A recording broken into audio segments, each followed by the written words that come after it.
Hey folks, today is Friday, May 10th, 2024. As usual, my name is Jake Baldino, here to talk about all the video game news that has been going on this week. I am reporting to you live from my house right now, so buckle up. It's a lot of bad news this week. Not all bad news, there is some interesting and fun game stuff towards the back end, but it's been a rough week in the world of video games for sure. The first thing, let's just jump in and rip the band-aid off with Suicide Squad. Surprise, surprise, Suicide Squad is a failure for parent company Warner Brothers, but now it's officially coming from the horse's mouth. According to the Q1 financial results from Warner Brothers Discovery, Suicide Squad killed the Justice League, contributed to a $200 million hit to revenue. The quote is actually starting with studios. The $400 million year-over-year decline during Q1 was primarily due to the tough camp we faced in games against the success of Hogwarts Legacy last year in the first quarter. So they're comparing their numbers this year to the absolute massive success of Hogwarts Legacy last year and saying, well, why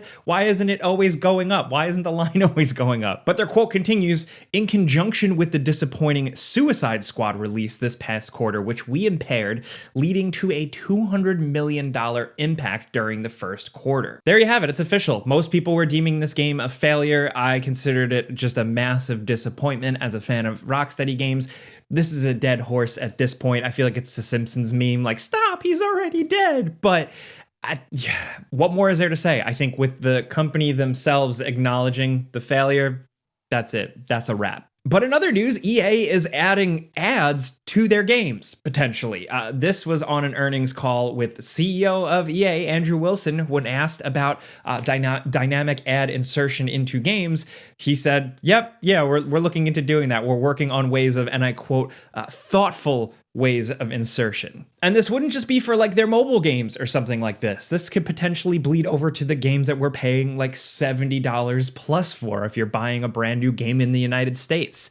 And I feel like I'm taking crazy pills because we've tried this many times before. EA has tried it before. Most people really don't like it, and the implementation is always really crappy. I guess they're trying everything because it's like, microtransactions are a source of revenue for some of these companies, but where they can't figure out how to get people to buy those, they can try and increase revenue above the asking price of the game by including ads. This has been historically received very poorly by players. I remember a lot of examples in the past, but it's so weird because he said that they were talking about thoughtfully including them, and it is all about immersion. And for me, I only think ads make sense if I'm in a video game in New York City and I go to Times Square and the billboards have real ads on them. Or I'm in a racing game and the billboards have real ads on them. But even those can get distracting and feel forced. So this is just a weird choice. I get why they're doing it because they want to make money, but I can still complain about it, and you might as well. So let me know what you think in the comments.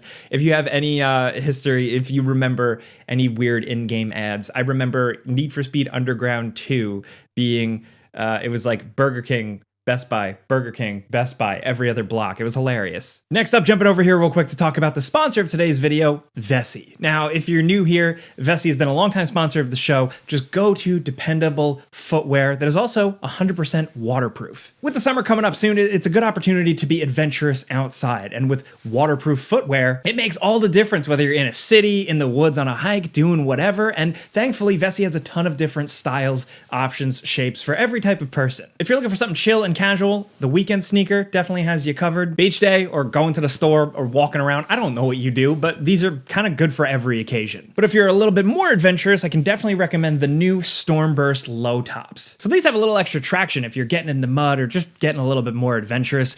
But I will say that with these I've been wearing more recently, I get the most compliments with them because they just look pretty awesome. Also, depending on your climate, maybe you're still in the spring, check out the Westerly Coach jacket. That's actually what I'm wearing right now. This is, of course, say it with me, waterproof, because Vessi. But it's easy, light, versatile, and it looks cool. They have so much good stuff you should check out, so step into summer with Vessi. Click the link in the description down below or head to vessi.com/gameranx for an automatic 15% off your first purchase at checkout. Once again, that's vessi.com/gameranx, and big thanks to Vessi for sponsoring our videos. Now, in other news, we didn't start with it because it's been out there, it's been talked about a lot, but the Xbox news.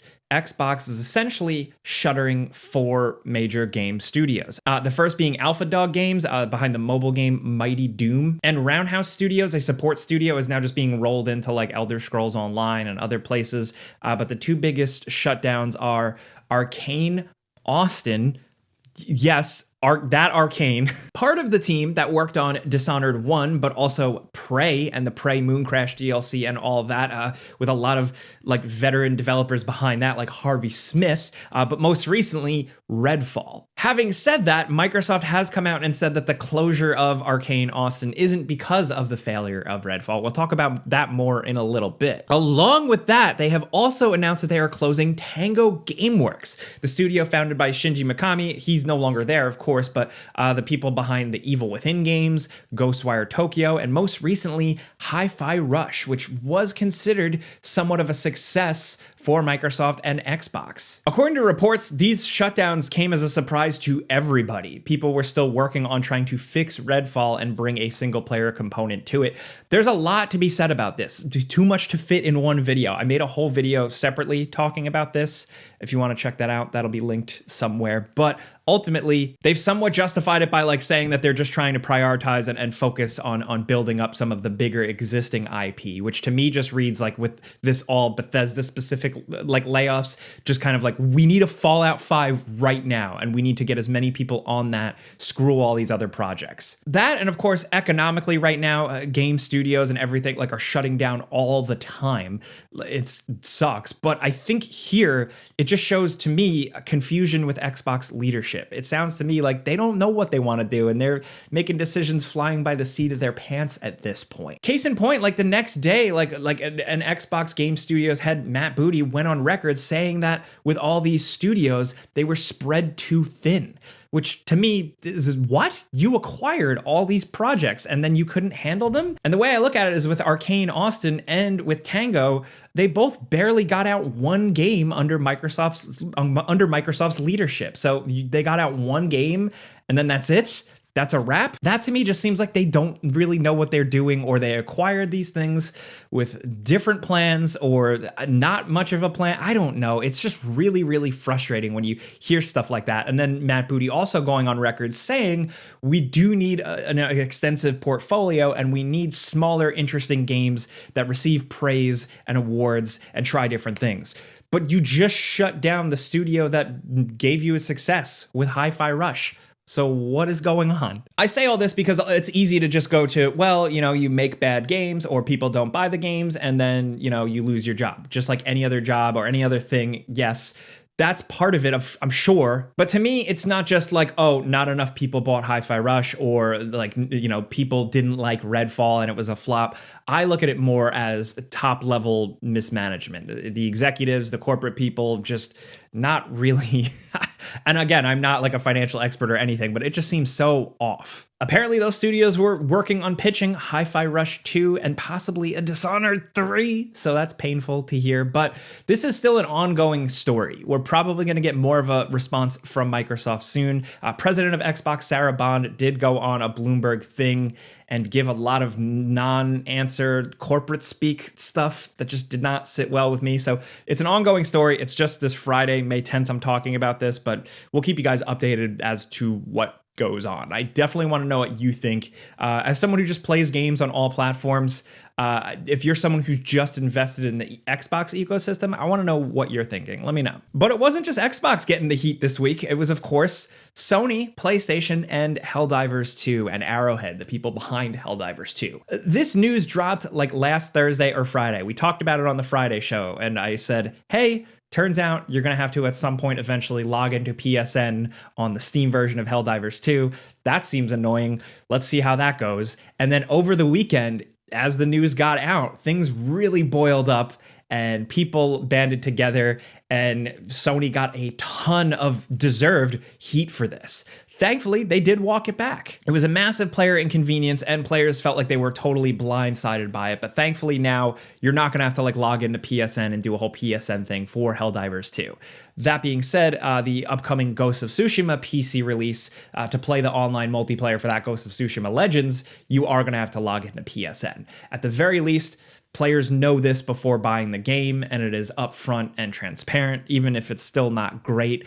But yeah, just wanted to point out no one was safe from the heat this week. But in other totally random different news, Nintendo finally really officially acknowledged the Nintendo Switch 2, or the Switch successor, whatever you want to call it, with Nintendo's Nintendo account on social media posting, "Hey, this is Furukawa, president of Nintendo. We will make an announcement about the successor to Nintendo Switch within this fiscal year." That post noted that it's been 9 years, which is crazy, and also that we are getting a Nintendo Direct showcase in June, but that's not going to be about Nintendo Switch 2 or whatever they're calling it. This is just going to be about upcoming games. So keep your eyes peeled for that. I don't know what to expect from a Nintendo Switch 2. Nintendo is weird. They could either just do a healthy, safe follow-up to the Switch, or just completely throw it out the window and come up with a new weird idea. Who knows? There's been rumors all over the place. There's been spec leaks all over the place that we've talked about in the past. But as of right now, we just officially know that we're getting news